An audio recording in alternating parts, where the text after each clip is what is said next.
کل اور آج کے درمیان ہم نے ووریا یا ووریا یا اوریا اس موضوع پہ مزید چھان بین کی ہے، اور رابطے ہیں فلسطین سے بھی، اور جو ایک قاری ہیں بڑے مشہور پاکستان کے شاکر قاسمی صاحب، جن کی تلاوت مجھے بہت پسند ہے، ان کی بھی کیسٹس میرے پاس مکمل تھیں، وہ بھی سنی ہیں۔ حافظ مظفر احمد صاحب کی طرف سے بھی تفصیلی خط ملا ہے جس کے علمی پہلو پر بحث ہے، تو یہ بہت فائدہ ہو گیا ہے۔ یہ یاد رکھیں الٹی پیش کیا ہوتی ہے، کیا مقصد ہے۔ الٹی پیش دراصل میں نے کہا تھا حذف، واو حذف کو ظاہر کرتی ہے، مگر وہ کہتے ہیں یہ حذف جو ہے یہ واو کے ظاہری طور پر نہ ہونے کے معنوں میں ہے، مگر پڑھی جاتی ہے۔ حذف سے یہ مراد نہیں ہے کہ واو کی جو آواز ہے وہ بھی غائب ہو جائے گی۔ پہلے زمانوں میں جب قرآن کریم لکھا گیا تو اس وقت واو کے درمیان اور دوسرے لفظ کے حرف کے درمیان واو نہیں ڈالی جا گئی، اور احتراماً اور ادب کے پہلو سے لوگوں نے اس کو ظاہر کرنا ابھی بھی مناسب نہیں سمجھا، لفظاً پوری طرح واو ڈال کے، تاکہ پرانے قرآن کریم کے طرز کتابت سے کوئی نمایاں فرق نہ ہو۔ ویسے تو فرق بہت سے پڑ گئے ہیں، مگر اس مضمون میں جہاں ایک حرف موجود نہ ہو داخل کرنا انہوں نے احترام کے خلاف سمجھا ہے، پرانی طرز کے احترام کے خلاف۔ تو اب سوال یہ تھا کہ لوگ پھر غلط پڑھیں گے، تو اس کے ازالے کے لیے الٹی پیش ایجاد ہوئی، جو یہ بتاتی ہے کہ آگے داؤد کے اوپر بھی دیکھا آپ نے، دعوت تو نہیں پڑھتے ہم، وہاں الٹی پیش ہے جو داؤد پڑھا جاتا ہے۔ تو الٹی پیش اس بات کی علامت ہے کہ واو پڑھی جائے گی اگرچہ ظاہر نہیں کی گئی، لیکن موجودہ جو عرب طریق ہے، جو ہم نے عرب قرآن کریم کے حوالے سے دیکھا تھا، اس میں وہ الٹی پیش ڈالنے کی بجائے بہت سے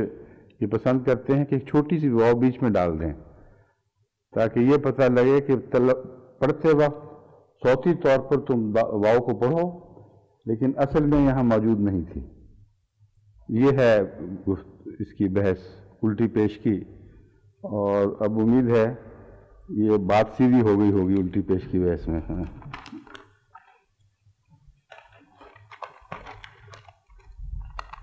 ایک میں کل جو بتا رہا تھا کیمیکل چینجز کے متعلق سمندر کے اندر، اس سلسلے میں ایک دلچسپ بات میں بتانا چاہتا تھا جو بھول گیا تھا۔ جو انقلابی کام ہوا ہے وہ دو آدمیوں نے کیا ہے، ایک ہے وہ کیا نام تھا اس کا، رشین اوپرین اوپرین، ہاں اوپرین، اور دوسرا ہالڈین انگریز، نہیں وہ بات کا ہے، ہاوٹس جو ہے امریکن ہے، وہ بعد میں آیا ہے۔ پہلے دو جنہوں نے بنیادی کام کیے ہیں وہ اوپرین اور ہالڈین، اور ہالڈین پیدا ہوا ہے 92 میں اور 64 میں فوت ہوا ہے، اور اوپرین 94 میں پیدا ہوا ہے اور 80 میں فوت ہوا ہے۔ تو اس نئے علمی انکشاف کے جد امجد ہیں یہ دونوں، سب سے اہم کام ان دونوں نے کیا ہے۔ میں جو بات بتانا چاہتا تھا کہ میں نے پہلے بتایا تھا کہ جب خدا تعالیٰ کی طرف سے ایک نیا الہام کا سلسلہ کو غلط فہمی میں سمجھ لے، جب اللہ تعالیٰ کسی کو اپنی دنیا میں اپنا قائم مقام بناتا ہے اور خود خلیفۃ اللہ مقرر فرماتا ہے، تو اس پر جو نور اترتا ہے اس سے دنیا بھی فائدہ اٹھاتی ہے، اور علمی ترقی کا ایک نیا دور شروع ہو جاتا ہے۔ بس حضرت مسیح موعود علیہ السلام کی پیدائش سے لے کر آپ کے جماعت احمدیہ کے قیام تک جو ایک دور ہے، بہت سے علوم جو آج جن پر گفتگو ہو رہی ہے، جن پر بحثیں چل رہی ہیں، یا ان کا آغاز اس دور میں ہو چکا تھا اس سے پہلے، یا وہ لوگ پیدا ہو چکے تھے جنہوں نے ان امور میں ایک بڑے بڑے کام کرنے تھے۔ بس وہ جو 100 سال گزرے ہیں ان میں بہت سے نئے علوم بھی پیدا ہوئے، بہت سے نئے علوم کو پرکھنے کے لیے، ان کی کنت تک پہنچنے کے لیے نئے زاویے پیش کیے گئے۔ اور ان کے نتیجے میں پھر تحقیقات کا ایک سلسلہ شروع ہو گیا۔ تو جو انقلاب آفرین تحقیقات ہیں وہ ہمارے اس پہلے 100 سال سے تعلق رکھتی ہیں۔ لوگوں کا اندازہ اب یہ ہے کہ زیادہ تر اگلی صدی انہی تحقیقات کو آگے بڑھائے گی، اور کوئی گوشہ ایسا بظاہر دکھائی نہیں دیتا جو ایک نئی انقلاب آفرین بات دنیا کے سامنے پیش کی جائے۔ یہ تو آنے والا وقت بتائے گا، مگر یہ قطعی بات ہے کہ تمام اہم امور جن کا انسان سے تعلق ہے ان پر انقلاب آفرین دور آئے ہیں، جو حضرت مسیح موعود علیہ السلام کی پیدائش سے لے کر اب تک یہ سلسلہ جاری رہا ہے۔ اس تحقیق میں نے یہ بھی ذکر کیا تھا کہ اس کا ذکر ملتا ہے کثرت سے سلیکون کا بھی، کلے کا بھی، اور یہ بھی بتایا تھا کہ سمندر میں بہت ہلکی مقدار ہونے کی وجہ سے وہ جو مستقل آگے بڑھنے والا عمل ہے وہ ان کیمیا میں جاری نہیں ہو سکتا۔ اس سلسلے میں جو تحقیق ہوئی تھی، شاید میں نے ذکر کیا تھا کہ نہیں، بتایا تھا میں نے اس کا برنل کے متعلق۔ برنل نے جو تجربے کیے ہیں، اور اوری نے جو امریکن ہے اور برنل انگریز ہے غالباً، انہوں نے جو تجارب کی نئی بنیاد ڈالی ہے، اس میں لیبارٹری میں انہوں نے ایک قرار مکین کا منظر بنایا ہے۔ قرآن کریم میں نطفے کے لیے جہاں آتا ہے نا قرار مکین، اس میں ہم نے کچھ عرصے تک قدر معلوم تک اس کو رکھا ہے۔ تو انہوں نے پرانے زمانے کا تصور کر کے کہ یہ فضا ہوگی، یہ چیزیں اویلیبل ہوں گی، زندگی کے جو جراثیم ہیں ہر قسم کے وہ مارنے کے بعد کہ ان کا بیچ میں دخل نہ رہے، خالصتاً ان آرگینک کیمیکل سے اور ان میٹل سے جو وہاں موجود زمانے میں، ان گیسوں سے جو اس زمانے میں موجود تھیں، تقریباً وہی پروپورشن بنائی جو سمندر میں پائی جاتی ہے، لیکن اس میں پھر کچھ تبدیلیاں بھی کی۔ ایک چیز جو اس سے پتہ لگی ہے وہ یہ ہے کہ مسلسل بمبارڈمنٹ کے نتیجے میں انہوں نے جو کیمیکل تبدیلیاں دکھائی ہیں ٹیوبز کے اندر، ان سے 35 امینو ایسڈز نکلے ہیں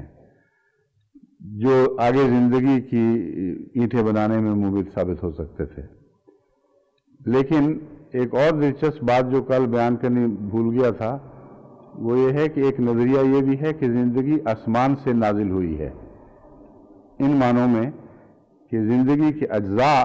آسمان سے میٹیورائٹس کے ذریعے اترے ہیں۔ چنانچہ ایک یہ تحقیق ابھی سب جاری ہے، ابھی کوئی حرف آخر اس پر نہیں ہوا، لیکن جو بھی قدم اٹھ رہے ہیں قرآن کریم کی تائید میں اٹھ رہے ہیں، یہ ہے بات جو خاص طور پر پیش نظر رکھنے کے لائق ہے۔ اس میں انہوں نے جو میٹیورائٹس کے نمونے لیے اور ان میں تحقیق کی تو پتہ چلا کہ وہ جو پریمورڈیل سوپ سمندر کا تھا،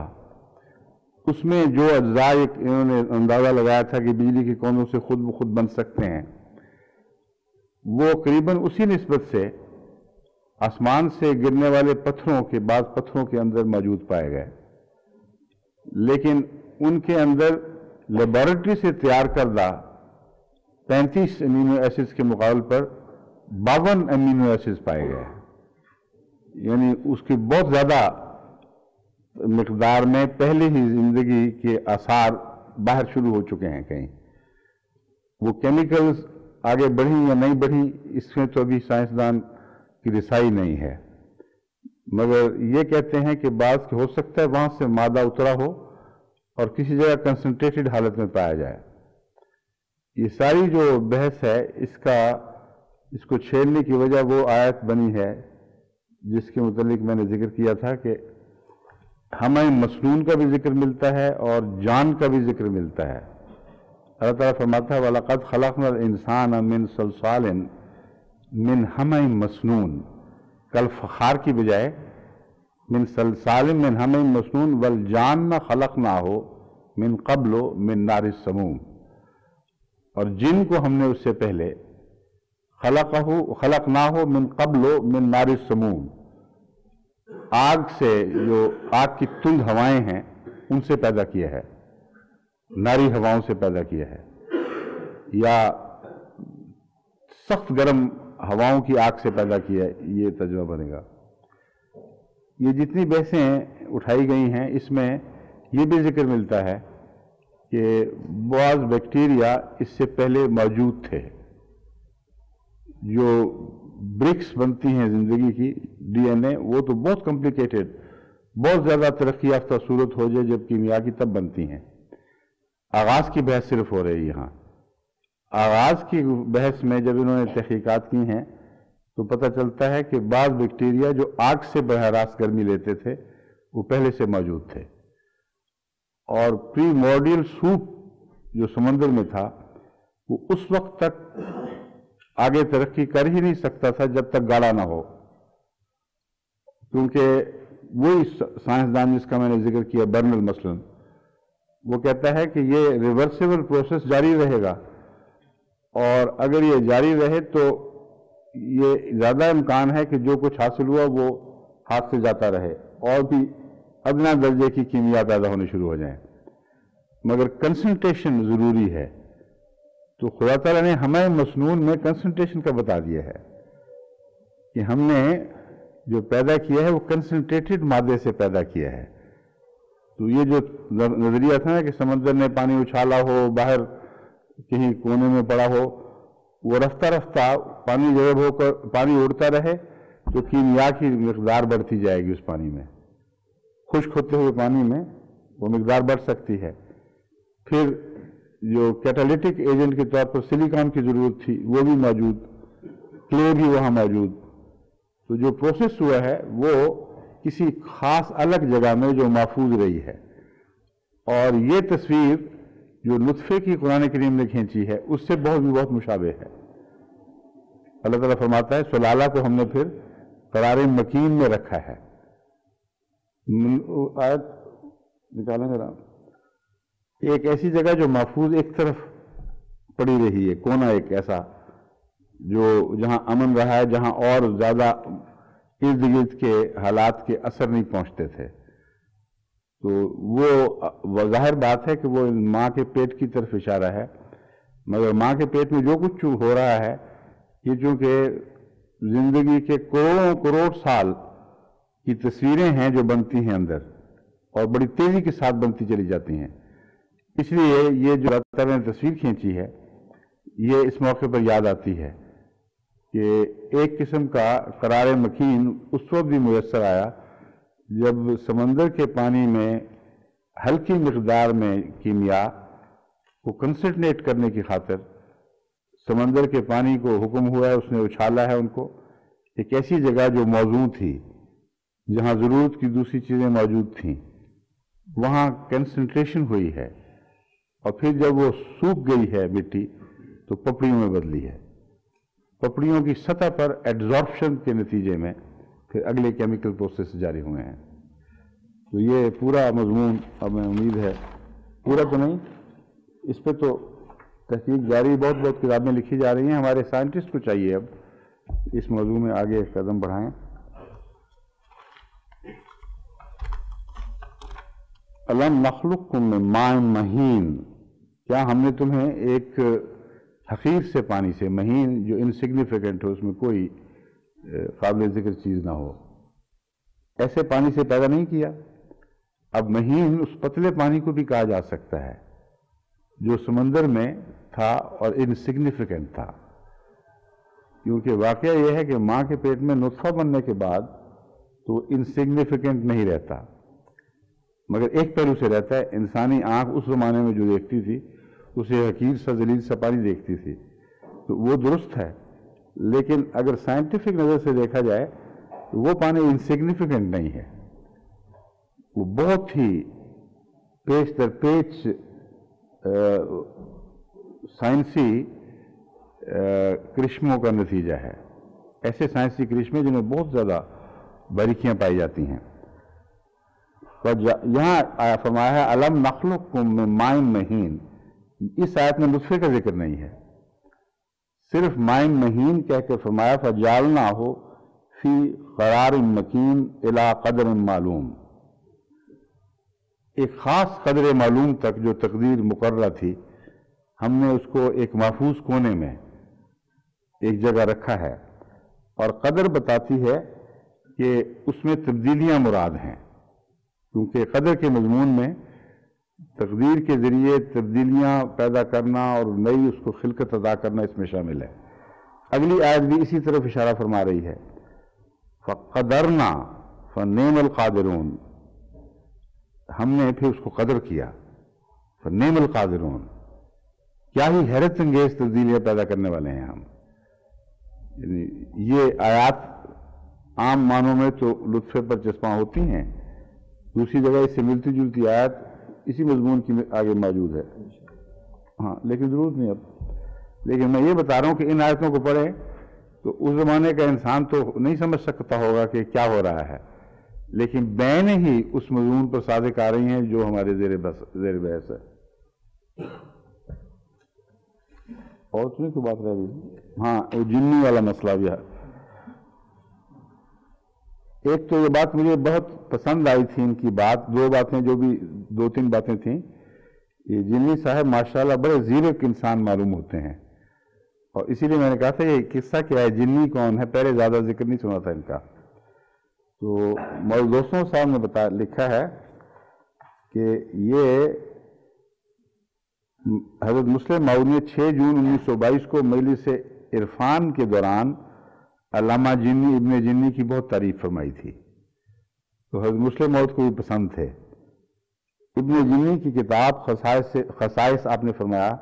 ابن جنی کی کتاب، یہ خصائص جو ہے وہ خصائص کبریٰ نہیں ہے، یہ اور خصائص ہے، اس کا نحو سے تعلق ہے۔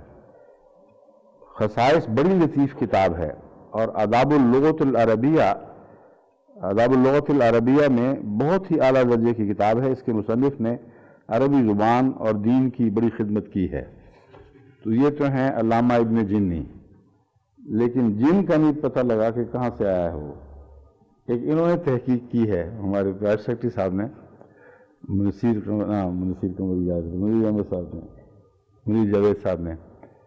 انہوں نے ایک جن شہر نکالا ہے، جنی نام کا ایک شہر، وہ ہے سینیگال میں، مالی میں۔ مالی جو ہے پہلے سینیگال اور مالی ایک ہی بڑا وسیع ملک تھا، اکٹھا تھا، اور جنی اس زمانے میں ان کا دارالخلافہ تھا، دارالحکومت ہوئی۔ وہاں سے ان کا خیال ہے کہ ہو سکتا ہے جنی سے یہ، چونکہ ان کے متعلق آتا ہے ان کے والد غلام تھے، والد غلام تھے، تو اس لیے بعید نہیں کہ جنی شہر سے، یا اس زمانے میں غلام پکڑ کے لے جائے جاتے تھے، عرب دنیا میں بھی دوسری دنیا میں بھی، تو ان کے والد جنی شہر سے آئے ہوں اس لیے جنی کہلاتے ہوں، تو کوئی بعید نہیں، یہ ٹھیک ہو سکتا ہے۔ اعوذ باللہ من الشیطان الرجیم، بسم اللہ الرحمن الرحیم، لا یغرنک تقلب الذین کفروا فی البلاد، متاع قلیل ثم مأواہم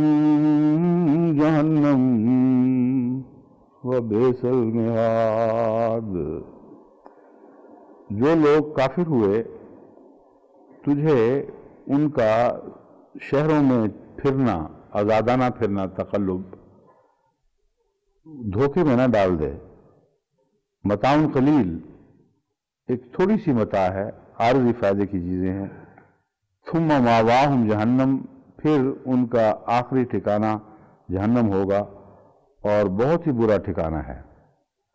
آل عمران 197۔ اس میں یغرنک کی بحث ہے، غالباً پہلے بھی گزر چکی ہے، غرور کے لفظ کے ساتھ۔ شیطان کو غرور کہا جاتا ہے، غرور کہتے ہیں دھوکے کو، تو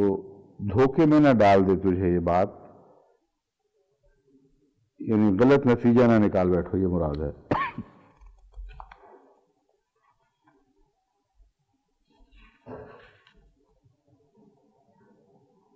غرہ فلان فلانن میں دھوکہ دینا بھی ہے اور سبز باغ دکھانا بھی شامل ہے، آئندہ کے لیے جھوٹی امیدیں دلانا کسی چیز کے متعلق، اس کو بھی غرہ کے فعل سے ظاہر کیا جاتا ہے، یا یغرو کہنا پڑے گا اس مطلب آئندہ کے لیے، نہیں غیر ماضی پہ بھی کسی سے غرہ کیا اس نے، مطلب ہے اس کو آئندہ کے لیے سبز باغ دکھائے۔ والمغرور المخدوع، اور مغرور دراصل دھوکہ خوردہ انسان کو کہتے ہیں۔ اس لیے یہ بھی ایک دلچسپ بات ہے کہ جو مغرور ہیں ان کے نام کے اندر ہی ان کا دھوکہ داخل ہے، سوائے اس کے کہ اللہ اپنی مرتبوں کے علم کے نتیجے میں ایک بڑائی کا دعویٰ کرے، کسی کو حق نہیں ہے تکبر کا، اور تکبر نام ہی دھوکے کا ہے۔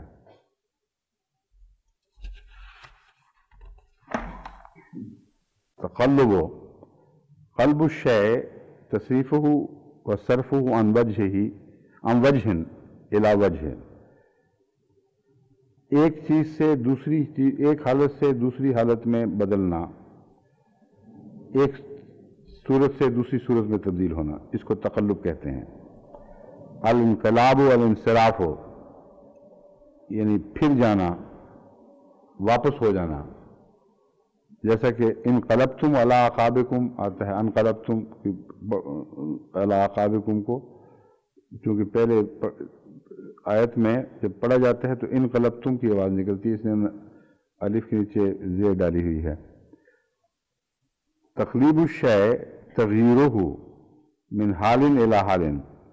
کسی چیز کی حالت ایک حالت سے تبدیل ہو کر کسی دوسری حالت میں پہنچ جائے۔ التقلب و تصرف ہو، تصرف یعنی پھرنا، جیسا کہ انہوں نے امام راغب نے مثال دی ہے، تقلب کا فی الساجدین، رجل قلب حول کثیر التقلب والحیلت، بہت زیادہ پھرنے والا، تدبیر کرنے والا شخص، اس کو کہتے ہیں رجل قلب،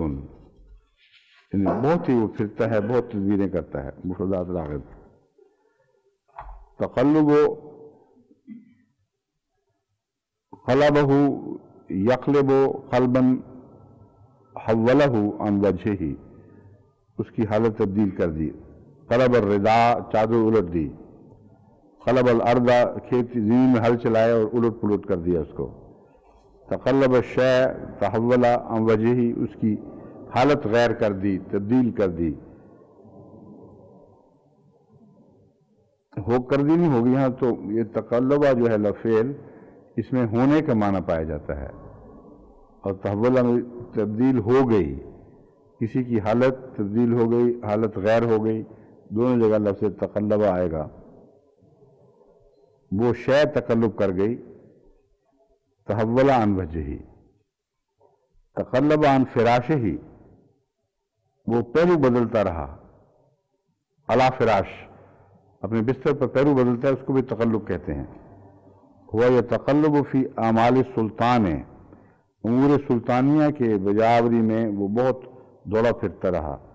پھرتا رہا۔ قلب اللہ فلان الیہ توفاہ، قلبہ جب کہا جاتا ہے اللہ کو نے فلاں کو قلب کر لیا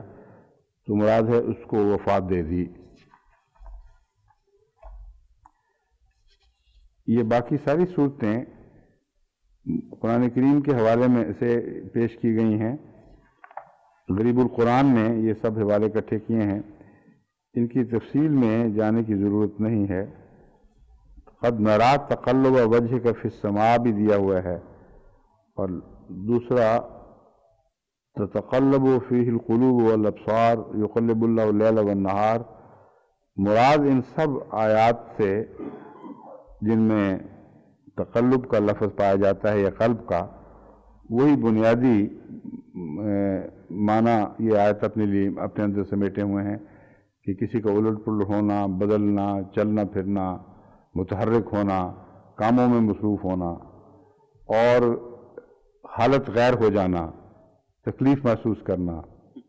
بستر میں کروٹیں بدلنا، تو یہ سارے تقلب کے مختلف پہلو ہیں جن کو قرآن کریم کی مختلف آیات نے اس کے جو بھی موقع محل کے مطابق ضرورت تھی اس کے مطابق استعمال فرمایا۔ المتاع و المنفعت، المتاع اصل میں منفعت کو کہتے ہیں، مگر ایسا فائدہ جو عارضی ہو، اور روزمرہ کی چیزوں میں جو انسان لطف اٹھاتا ہے اس کو متاع، ان چیزوں کو متاع کہتے ہیں۔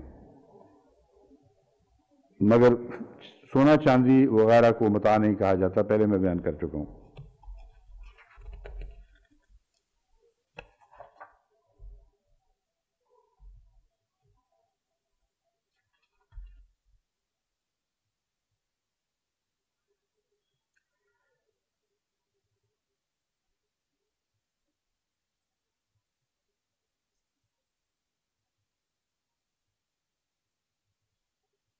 لفظ متع کو بھی انہوں نے لیا ہے مفردات راغب نے،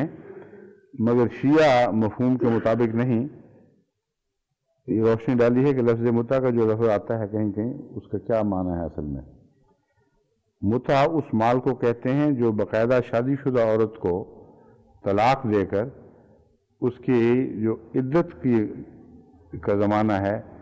اس کے خرچ کے طور پر دیا جاتا ہے۔ تو یہ جو لفظ متع ملتا ہے بعض احادیث میں بھی، بعض دوسری جگہ، جس سے شیعوں نے ایک متع کا ایک نیا عقیدہ بنا لیا ہے۔ حضرت امام راضی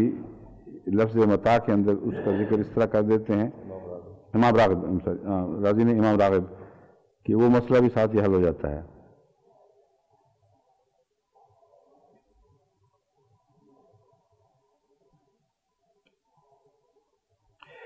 ساتھ یہ بھی کہتے ہیں کہ ایسے نکاح کے لیے بھی متع کا لفظ استعمال ہوا ہے جو شیعوں میں، یہ شیعہ تو نہیں کہتے مگر ذکر نام لیے بغیر کر رہے ہیں۔ یشارت المیرۃ بمال معلوم یوتیھا الی اجل معلوم فاذا انقضى الاجل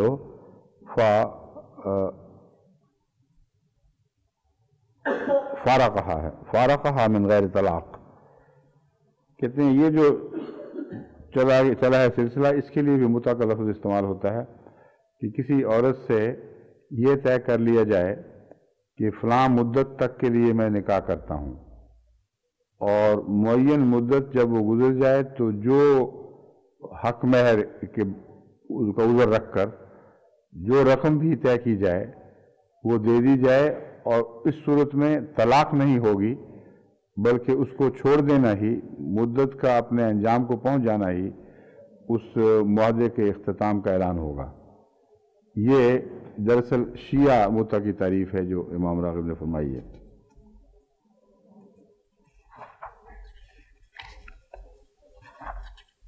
المہاد، المہد اس چیز کو کہتے ہیں جو بچے کے لیے تیار کی جاتی ہے۔ فی المہد وکہل آتا ہے نا قرآن کریم میں،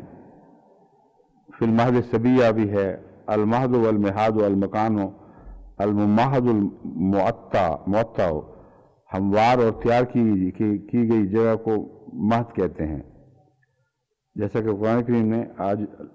جعل لکم الارض مہدا فرمایا ہے۔ مہدت لک حیاتہ وسویتہ، حیاتہ ہے، حیاتہ وسویتہ، میں نے اسے مہیا کیا، برابر کیا۔ مہدت لہ تمہیدا، میں نے اس کے لیے خوب چیز کو ہموار کیا اور تیار کیا۔ انتہد السنام، اگر کوہان برابر ہو جائے تو اس کے لیے عرب کہتے ہیں تفسیری۔ اب یہ جو بحث ہے اس میں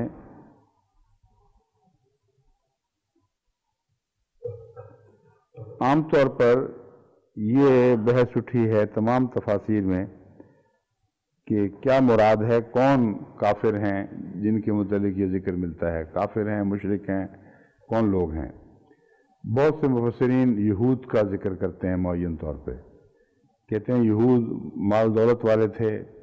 اور کھلے بندوں پھرتے تھے، اور ان کے متعلق ہے کہ ان کا پھرنا تمہیں کوئی تکلیف نہ دے۔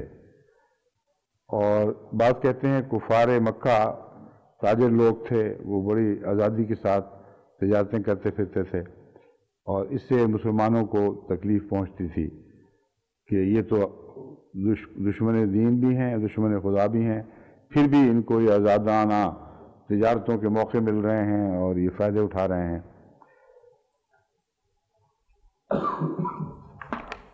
بس اس کے وہ جو تکلیف تھی اس کے ازالے کے لیے اور ان کے ظاہری عیش و عشرت کی حقیقت کھولنے کی خاطر اللہ تعالیٰ نے گویا یہ کلام فرمایا ہے۔ تفسیر کبیر راضی میں لکھا ہے لا یغرنک میں مخاطب کون ہے؟ اس بارے میں دو آراء ہیں۔ اول مخاطب حضور ہیں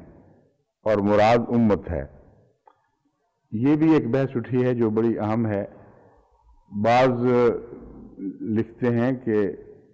حضرت رسول اکرم صلی اللہ علیہ وآلہ وسلم کو تو کسی ایک دن بھی کفار دھوکہ نہیں دے سکے، قطعی طور پر تاریخ سے ثابت ہے کہ آپ کو کبھی دھوکہ نہیں دیا گیا، تو پھر قرآن کریم میں اللہ تعالیٰ یہ کیوں فرما رہا ہے کہ تجھے دھوکہ نہ دے دے؟ اکثر مفسرین نے، جن میں امام راضی بھی شامل ہیں، یہ موقف اختیار کیا ہے کہ بسا اوقات حکم واحد کا ہوتا ہے، مخاطب آن حضرت صلی اللہ علیہ وآلہ وسلم ہوتے ہیں، مگر آپ کے حوالے سے امت مراد ہوتی ہے، امت کو تعلیم دی جاتی ہے، امت کو تنبیہ کی جاتی ہے، اور مخاطب چونکہ اول مخاطب رسول اللہ صلی اللہ علیہ وسلم ہی ہیں جن پر وحی نازل ہو رہی ہے، اس لیے آپ سامنے رکھے جاتے ہیں۔ مراد یہ نہیں ہے کہ نعوذ باللہ رسول اللہ صلی اللہ علیہ وسلم میں خدا تعالیٰ ان احتمالات کو دیکھتا ہے، ان خطرات کو دیکھتا ہے جن کو دور کرنے کی خاطر وہ خدا تعالیٰ نے خصوصیت سے کوئی نصیحت فرمائی ہے۔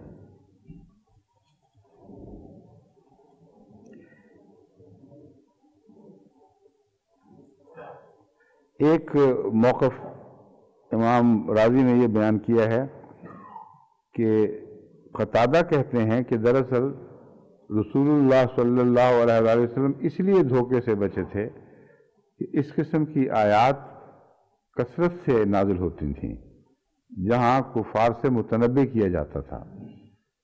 تو کہتے ہیں نا فور وارنڈ فور آرمڈ، وہ مضمون کہتے ہیں صادق آتا تھا کہ چونکہ پہلے تنبیہ موجود تھی اس لیے آپ اس کے خلاف مسلح تھے اور دفاع کی طاقت رکھتے تھے۔ وہ کہتے ہیں اس آیت کا، اس مضمون کا ثبوت اس آیت میں ملتا ہے وَلَوْلَا ثَبَّتْنَاكَ لَقَدْ كِدتَّ تَرْكَنُ إِلَيْهِمْ شَيْئًا قَلِيلًا،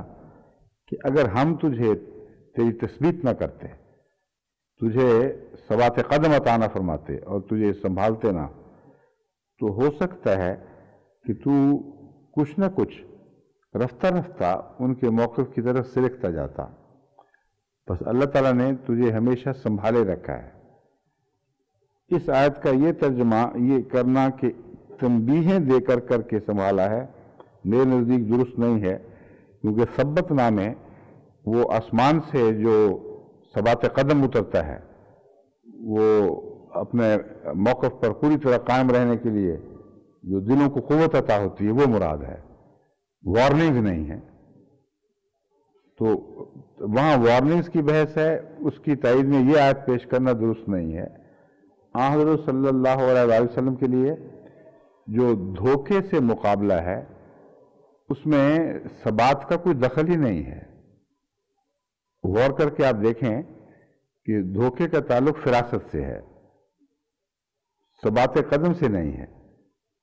اور دھوکے کے نتیجے میں پھر بعد میں قدم ڈگمگاتے ہیں اور انسان لغزش کھاتا ہے۔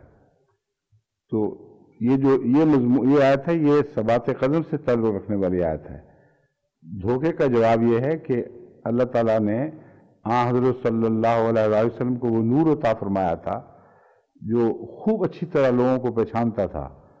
مومنوں کو بھی، منافقوں کو بھی، کافروں کو بھی، ان کی پیشانی کی علامتوں سے آپ پڑھ لیتے تھے۔ اس لیے یہ نور فراست تھا جس کے متعلق اللہ تعالیٰ فرماتا ہے کہ مومن اللہ کے نور سے دیکھتا ہے، بس اس میں ثبات قدم کے مضمون کا کوئی تعلق نہیں ہے۔ ثبات قدم ہوتا ہے دشمنوں کی یلغار کے نتیجے میں، دشمنوں کے ایسی دھمکیوں کے نتیجے میں جس سے معلوم ہوتا ہے کہ اب مسلمانوں کے، ان مومنوں کے قدم اکھڑ جائیں گے، وہ غالب آ جائیں گے، ان کی تالیاں اور ان کا شور و غوغا اور خطرناک حملے، یہ چاہتے ہیں ثبات قدم کو۔ یہ دھوکہ نہیں ہے، تو کھلم کھلا حملے ہیں اور جڑیں اکھیڑنے کی کوشش کی جا رہی ہے۔ اس کے جواب میں اللہ تعالیٰ فرماتا ہے کہ اگر ہم تجھے تیرے قدموں کو مضبوط نہ کرتے۔ اب اس میں ایک حصہ ابھی باقی ہے گفتگو بحث کا کہ نتیجہ پھر یہ کیوں نکالا، لَتَرْكُنُوا إِلَيْهِمْ شَيْئًا قَلِيلًا، اس کے باوجود اس میں دھوکہ مراد نہیں ہے۔ اگر ہم تجھے ثبات قدم عطا نہ فرماتے تو رفتہ رفتہ ان کی طرف سے رکھ جاتا۔ یہ امر واقعہ یہ ہے کہ محض دھوکے کے نتیجے میں لوگ اپنے دین سے سرکہ نہیں کرتے،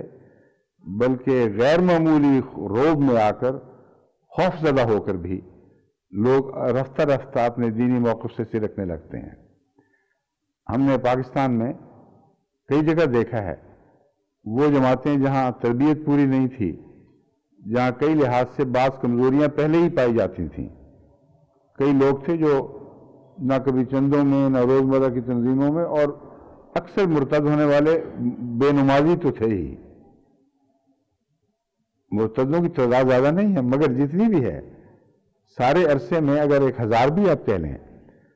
تو تمام تر وہ ہیں جن کی تحقیق میں نے کروائی تو پتہ چلا کہ ان میں ایک بھی جماعت سے تعلق میں مخلص نہیں تھا۔ پہلے ہی وہ کنارے پر زندگی بسر کرنے والے تھے، اور ان میں سے ہر ایک میں اخلاقی خرابیاں پائی جاتی تھیں۔ نمازوں کے باغی،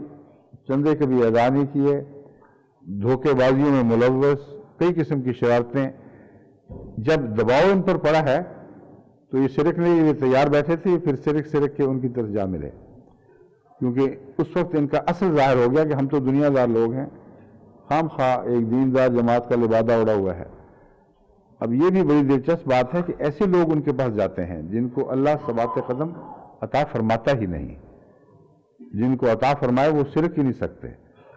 اور سب سے زیادہ ثبات قدم اس کو ملتا ہے جو ہر وقت خدا کے سامنے رہتا ہے۔ بس حضرت صلی اللہ علیہ وآلہ وسلم کو جو ثبات قدم نصیب ہوا ہے وہ خدا کے حضور دن رات کی ہر لمحہ کی حاضری سے ہوا ہے۔ جب ایک قوی طاقتور حلیف یا مددگار یا سرپرست کی موجودگی کا احساس ہر وقت میں رہے، اس وقت انسان کے لیے سرکنے کا سوال ہی کوئی نہیں۔ اس لیے یہاں بھی یہ مراد نہیں ہے کہ کوئی غیر معمولی وقت آتے تھے، رسول اللہ علیہ وسلم کے اوپر ایک قسم کا زلزلہ سا طاری ہو جایا کرتا تھا اور اللہ سنبھالنے کے لیے ثبات قدم عطا کرتا تھا۔ ایک جاری اور ساری ثبات کی حالت میں حضرت صلی اللہ علیہ وسلم کی زندگی کٹی ہے، اور یہ خدا کے فضل سے ہوتا ہے۔ تو اس لیے یہ آیت اس مضمون کی تائید نہیں کرتی جس کا تعلق دھوکے کے ذریعے، فریب کاری کے ذریعے لوگوں کے دین بگاڑنا ہے یا اور نقصان پہنچانا ہے۔ اور یہاں جو اللہ تعالیٰ فرما رہا ہے وہ تو مضمون یہ ہے، لا یغرنک تقلب الذین کفروا فی البلاد، یہ تو مضمون ہی اور ہے۔ اس کا نہ اس دھوکے سے تعلق نہ اس دھوکے سے تعلق جس کی ہم باتیں کر رہے ہیں، نہ روب سے تعلق، نہ فریب کاری کے ذریعے ایمان بدلنے سے تعلق، اس کا تو صرف اس مضمون سے تعلق ہے کہ یہ لوگ جو کفار ہیں ان کو جو دنیا کی نعمتیں ملی ہیں اور آزادانہ یہ دوڑتے پھرتے ہیں ملکوں میں، یہ بات تمہیں اس دھوکے میں مبتلا نہ کر دے کہ یہ نیک انجام لوگ ہیں اور فائدہ اٹھا گئے۔ اور یہاں بھی یہ درست ہے کہ مخاطب حضرت صلی اللہ علیہ وآلہ وسلم ہے، لیکن تنبیہ امت کو ہے۔ بعض لوگ کہہ دیتے ہیں جی ہمارا کیا بنا، ان کا کیا بنا، دیکھو تو صحیح اچھے بھلے کھاتے پیتے دوڑتے پھرتے ہیں، نہ کوئی عذاب نازل ہوا اور ہمیں مار کوٹ کے ایک طرف پھینک دیا، کیا بنا ہمارا۔ یہ آوازیں بعض کمزور ایمان والوں کی طرف سے بعض دفعہ ابتلا کے بعد اٹھا کرتی ہیں۔ ان کا جواب ہے، اول تو اس کا تعلق صرف اس زمانے سے نہیں، کیونکہ جو سیاق و سباق ہے آیات کا وہ اسلام کے مستقبل کی بھی خبر دے رہا ہے، اور مستقبل کی عظیم شان ترقیات کے اوپر بھی روشنی ڈال رہا ہے۔ بس اس کے دو بطن، وہی دو بطن جو میں پہلے بیان کر رہا ہوں، پیش نظر رکھ کر اگر اس کی تشریح کی جائے تو یہ بنے گا کہ یہ لوگ جو کافر ہونے کے باوجود دنیاوی نعمتوں سے مالا مال ہیں اور آزادانہ زندگی بسر کر رہے ہیں، ان کے اس کیفیت سے تجھے دھوکہ نہ ہو، یہاں دکھ نہ پہنچے کا ذکر ہے ہی نہیں، کیونکہ وہ جو کیفیت ہے جو مفسرین بعض بیان کر چکے ہیں غلطی سے، اس میں تو مسلمانوں کے دل کی بہت چھوٹی حالت دکھائی جاتی ہے کہ کسی کو اچھی حالت میں دیکھ لیا تو غم اور تکلیف سے دل بیٹھ رہا ہے اور غصہ آ رہا ہے اور جلن پیدا ہو رہی ہے کہ وہ کیوں اچھی حالت میں، ہم کیوں نہیں۔ یہ وہ کیفیت نہیں ہے جو صحابہ سے تعلق رکھتی ہو، نفسیاتی لحاظ سے بھی صحابہ سے اس کیفیت کا تعلق ہو نہیں سکتا تھا، کیونکہ جنہوں نے خود اپنے ہاتھوں سے اپنی نعمتیں قربان کر دی ہوں، اپنی جائیدادوں سے منہ موڑ لیا ہو، گھروں سے نکالے گئے ہوں جن کا ذکر پہلے آ چکا ہے، اور بے انتہا قربانیاں دی ہوں، وہ بعد میں یہ حسد شروع کر دیں کہ یہ کوئی اچھی حال میں ہے۔ اگر ان کی حالت اچھی دیکھتے تھے تو خود اس اچھی حالت سے نکلے کیوں؟ تو دنیا کی نعمتوں سے محرومی کے نتیجے میں جو حسد اور تکلیف کا مضمون ہے، اس کا اس آیت سے کوئی دور کا بھی تعلق نہیں ہے۔ مراد صرف یہ ہے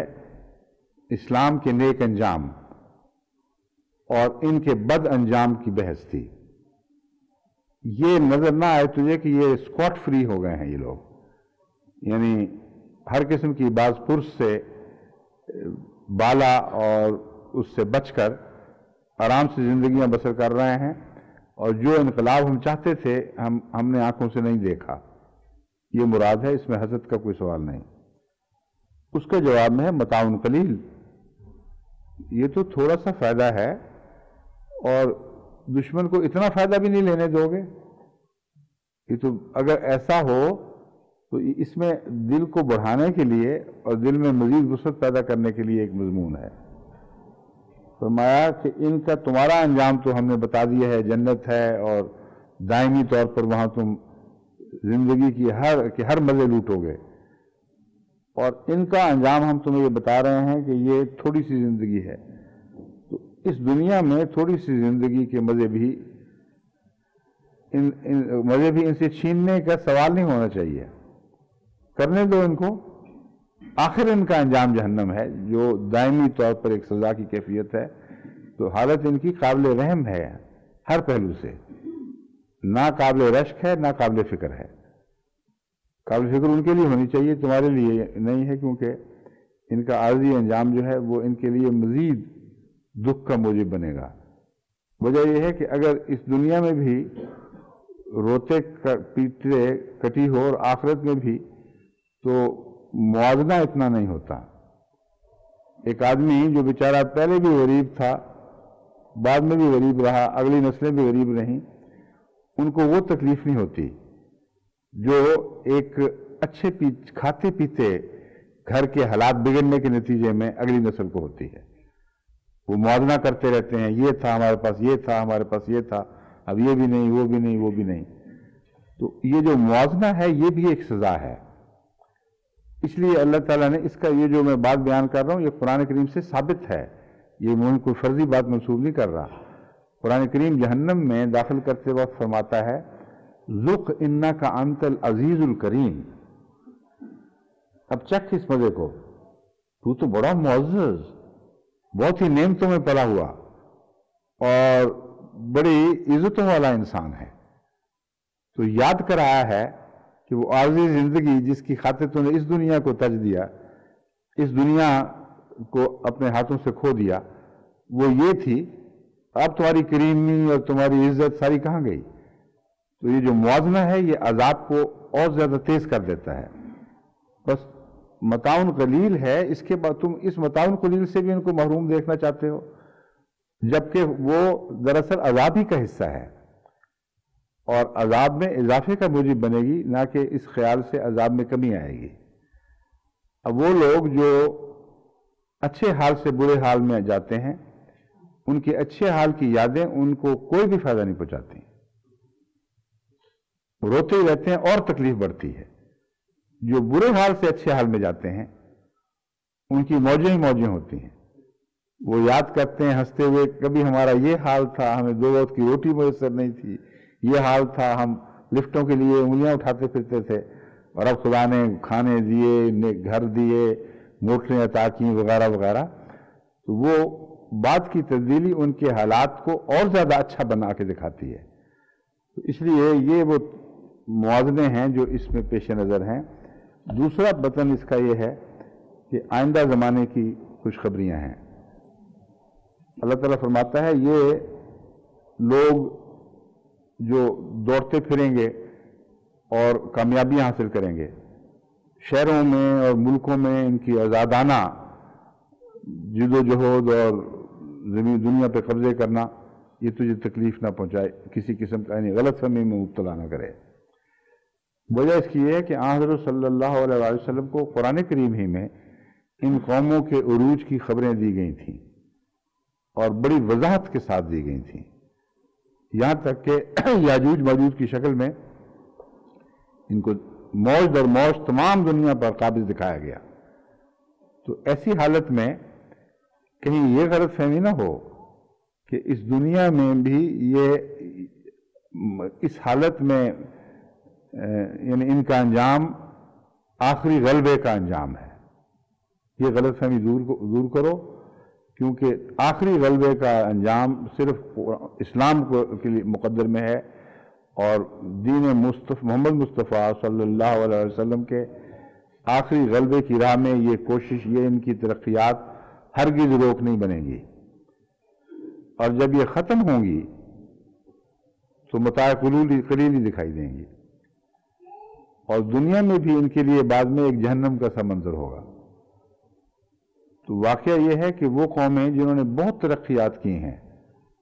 جب وہ ہاتھ سے جاتی رہتی ہیں تو مڑ کر دیکھتے ہیں تو متاع قلیل ہی نظر آتی ہے ان کو۔ اسپین میں دیکھیں کیا ہوا ہے مسلمانوں سے، 800 سال کی موجودگی کے بعد، جس میں سے 500 سال بڑی شان اور شوکت کی حکومت ہے،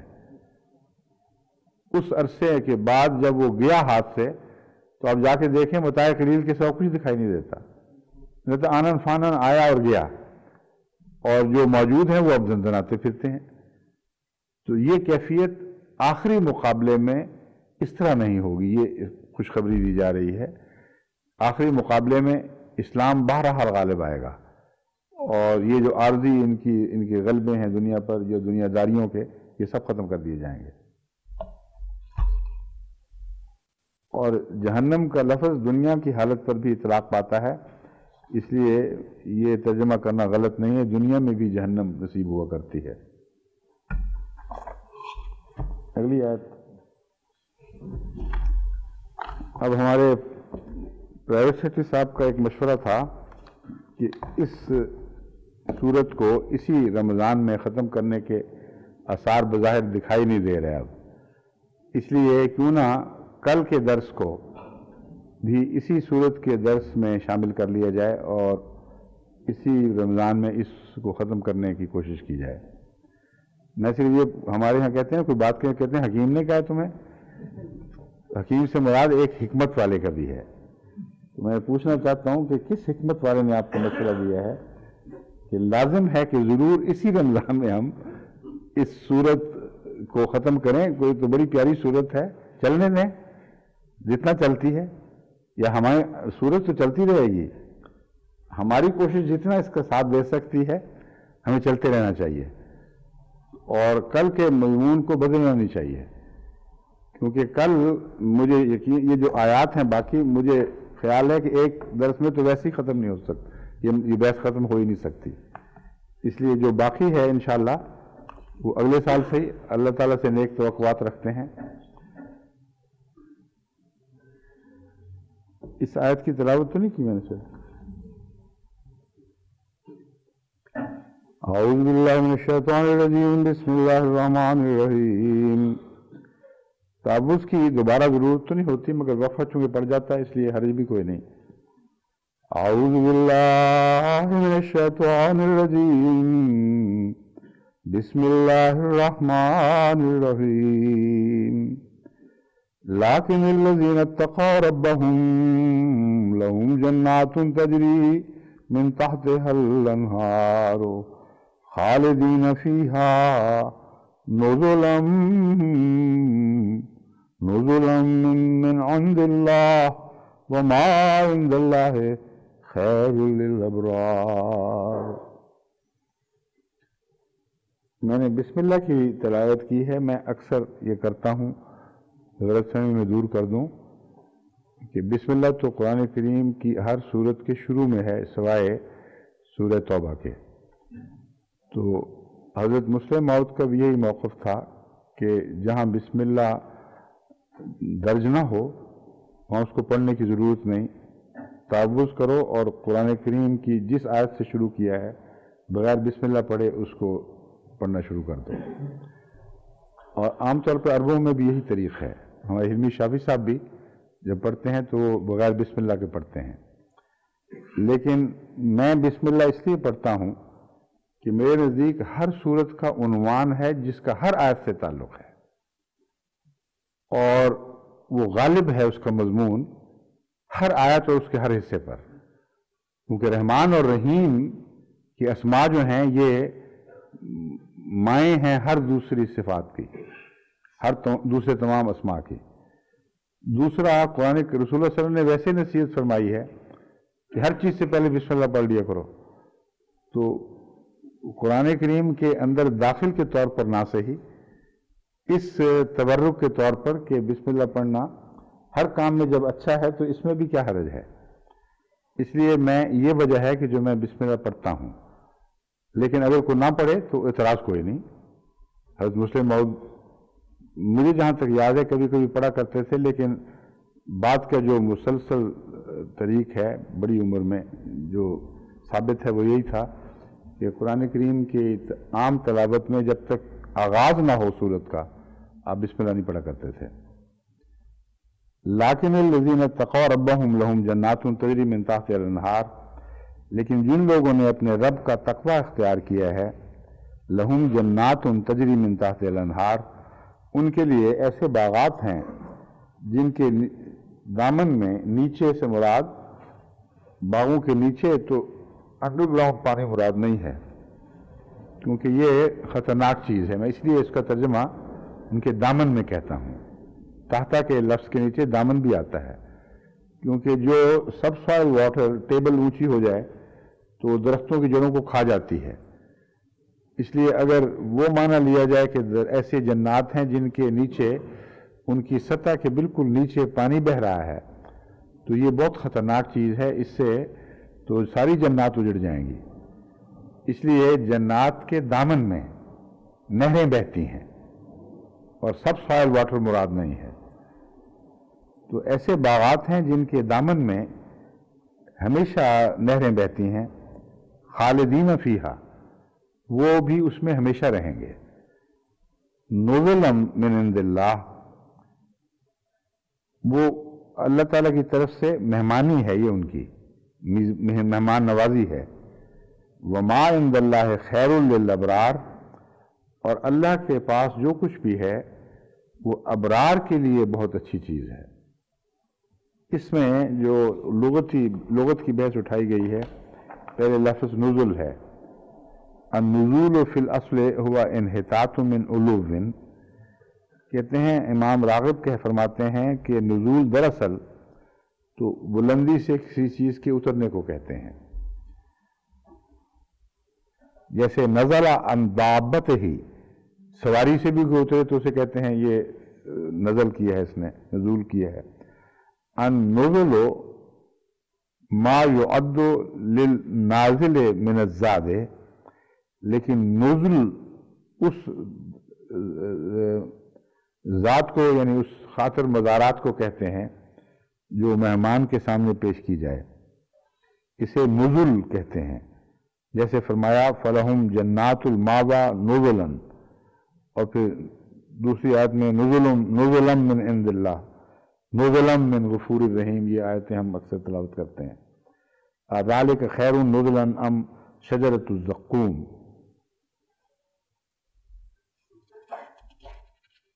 نزل کیوں اسے کہا ہے، جو پیش کیا جاتا ہے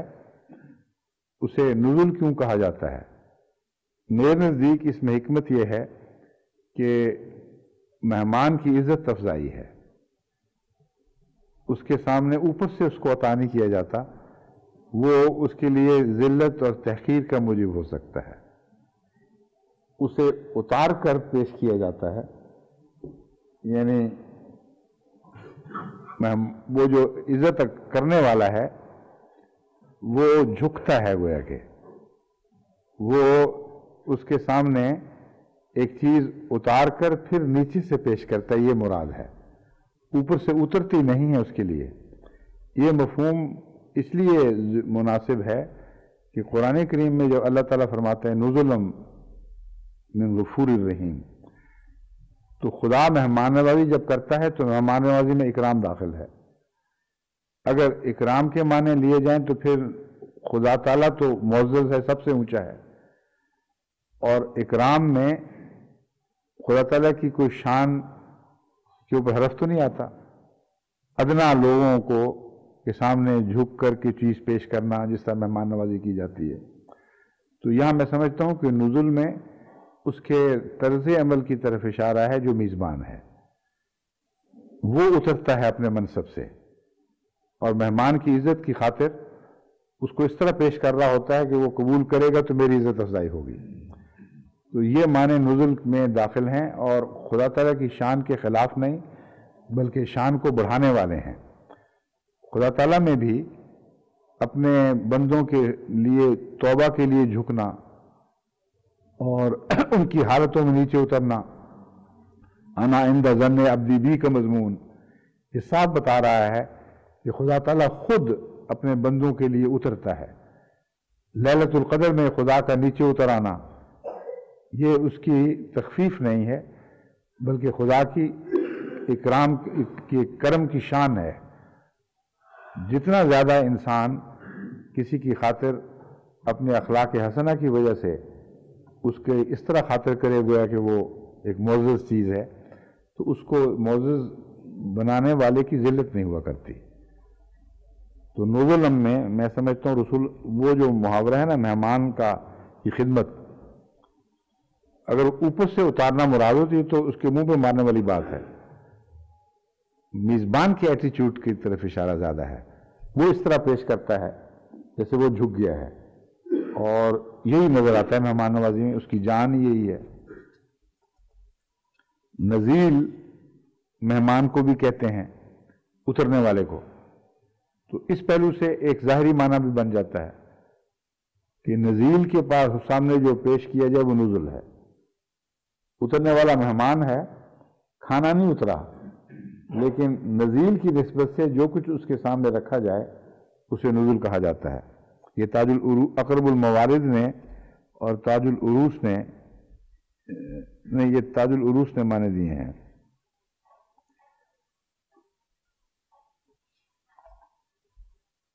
ابرار کون ہیں؟ البر اے توسو فی فعل الخیر۔ حضرت امام راغب نے اس بحث میں یہ بات اٹھائی ہے کہ دراصل بر خشکی کو کہتے ہیں، سمندر کے مقابل پر خشکی، اور زمین جو پھیلی پڑی ہے اس کو بر کہا جاتا ہے۔ یہاں جہاں بھی قرآن کریم میں لفظ بر آیا ہے وہاں وسعت کے معنی پائے جاتے ہیں، اور ایک انہوں نے ذکر تو نہیں کیا مگر بچھنے کے معنی بھی پائے جاتے ہیں۔ چنانچہ بر کا لفظ قرآن کریم میں ماں باپ سے احسان کے لیے بھی استعمال ہوتا ہے اور خدا کے تعلق میں بھی استعمال ہوتا ہے۔ ماں باپ سے برم بوالدہ ہے، مثلا وہ اپنے ماں باپ کے سامنے بچھا رہتا تھا، یعنی ان کی تواضع ان کی خاطر میں کوئی کمی نہیں کرتا تھا، ان کے سامنے عاجزی اختیار کرتا تھا۔ اور لیس البر ان تولوا وجوہکم والی آیت میں وَلَن تَنَالُوا الْبِرَّ حَتَّى تُنْفِقُوا مِمَّا تُحِبُّونَ، یہ وہی مادہ ہے، بر عمومی میں استعمال ہوا ہے۔ اور حضرت امام راغب نے بھی اس آیت کو لفظ بر کی بحث میں بھی استعمال کیا ہے، یعنی لفظ بر اور بر اگر مصدری حالت میں دیکھے جائیں تو ان دونوں کے معنوں میں نیکیاں داخل ہیں، عاجزی بھی داخل ہے، ماں باپ کے ساتھ احسان کا سلوک بھی داخل ہے، اور خدا تعالیٰ سے اپنے تعلقات کو استوار کرنا بھی شامل ہے۔ بس آخری معنوں میں نیکی کی ہر قسم لفظ بر اور لفظ بر کے اندر داخل ہے۔ بر اس مرد کو بھی کہتے ہیں، اس نیکوکار کو بھی کہتے ہیں جو نیکی اختیار کرتا ہے، اور نیکی کے لیے بھی بر استعمال ہوتا ہے۔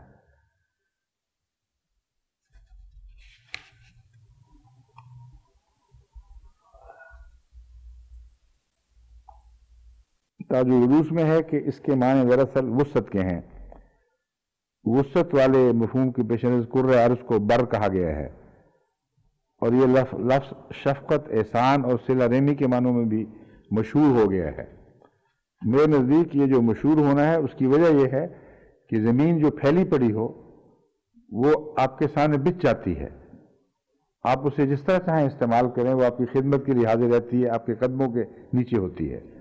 تو ماں باپ کے سامنے بر ہونے کا مطلب یہ ہے کہ آپ ان کے سامنے کوئی کجی نہیں کرتے، کوئی سرکشی نہیں کرتے، اپنی تمام صلاحیتیں ان کے حضور پیش کر دیتے ہیں۔ یہ اصل بر ہے، جس کا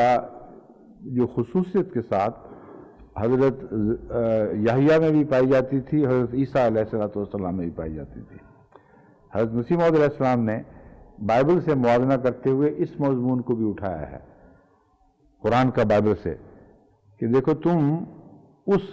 پاک نبی کو جس کو ہم بہت عزت کرتے ہیں ایسے شخص کے طور پر پیش کرتے ہو بائبل کے حوالے سے، جو ماں سے گستاخی سے پیش آتا ہے اور یا ترشروئی سے پیش آتا ہے۔ اور قرآن کریم کیا فرماتا ہے؟ برم والدیہ، برم، ہاں یہ ٹھیک ہے، والدین نہیں تھے، وہاں والدتی ہے، برم بوالدتی،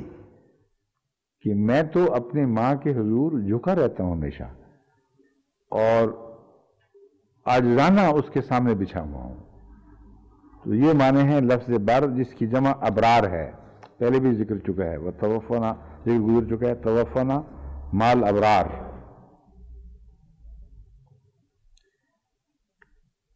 امام تفسیر ابن کثیر میں ابن کثیر کہتے ہیں کہ بر سے مراد حسن سلوک اتنا زیادہ ہے اس نیکی میں کہ یہ ترجمہ کرنا درست ہے کہ وہ شخص جس سے ادنا سا بھی ضرر کسی کو نہ پہنچے وہ بر ہے، اور ابرار اس کی جمع ہے۔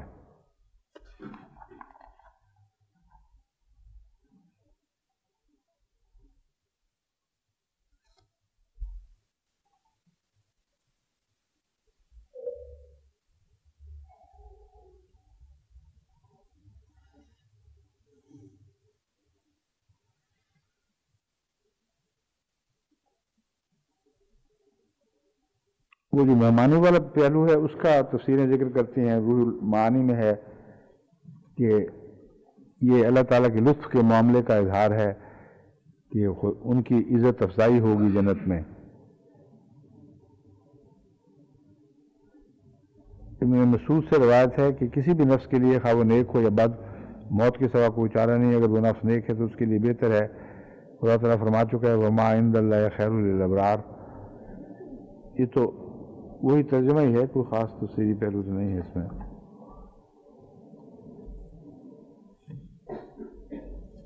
حضرت مسلم موعود نے ایک نہایت لطیف نقطہ اٹھایا ہے مہمان نوازی کے تعلق میں، اور وہ نوٹس میں درج ہے آپ کے، جتنے میں نے تفسیریں جائزہ لیے ہیں اس سے بہتر کوئی اور نقطہ دکھائی نہیں دیتا، اور وہ باقی ویسے عام باتیں ہیں، کوئی قابل ذکر بات ہے بھی نہیں۔ یہ تو ظاہر ہے کہ مہمان نوازی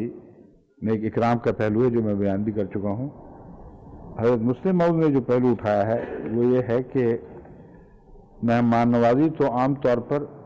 چند دن کی ہوتی ہے، اور اس کے بعد پھر مہمان پرانے ہو جاتے ہیں۔ تو دائمی حالت میں مہمان نوازی ایک عظیم خوشخبری ہے کہ خدا کا سلوک مسلسل تم سے ازراہ لطف اکرام ہی کا رہے گا، اور تمہیں جو نیم سلوک کیا جائے گا وہ یہ نہیں کہ 2-4 دن کے بعد تم مہمان نوازی سے اتر کے ایک عام آدمی کی طرح بن جاؤ گے، بلکہ تم سے اکرام کا یہ سلوک ہمیشہ جاری رہے گا۔ بس یہ بہت ہی پرلطف معنی ہے جو لفظ نزلم کے تابع حضرت مسلم موعود نے نکالا ہے۔